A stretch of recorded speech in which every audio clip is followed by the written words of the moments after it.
Për të gjithë shikuesit e Klan Kosova, sot po sjellim votimet më të reja nga shtëpia botuese Dukagjine për fëmijët e klasës së tretë. Tashmë është dëshmuar puna e palodhshme në prurjen e literaturave same bashkëkohore për fëmijët tonë. Prandaj sot, këta janë titujt të cilët ne prezantojmë para jush.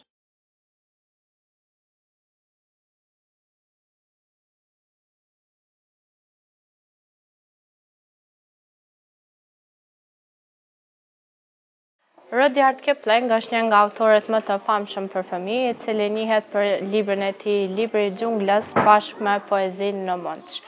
E sot, nga ky autor, ne do të flasim për librin Si u bën kafshët siç janë sot, të cilën për herë të parë mund ta gjejmë në gjuhën shqipe të përkthyer nga shtëpia botuese Dukagjine. Libri rrëfan disa tregime të shkurtra, të cilat përmendin kafshë nga leopardja deri te balena, përmes të cilave fëmijët mund të mësojnë më shumë për botën e kafshëve dhe vetitë e tyre.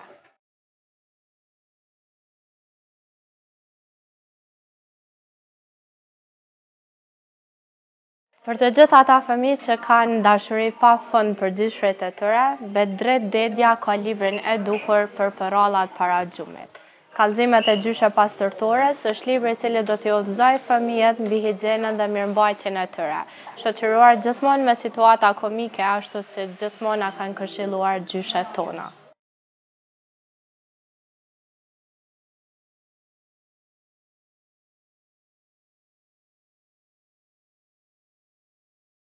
Imagjinata dhe fantazia do të prekin kulmin për ata fëmijë të cilët lexojnë Shigjetën e kaltër, një libër nga Gjani Rodari, i cili stimulon çdo fëmijë të ndërrojë fort, përmes historisë së Franceskos tonë të vogël. Nga një dyqan i vogël i karameleve, deri tek misioni për të blerë lodrën e tij të parë, ky është një libër që premton aventura plot.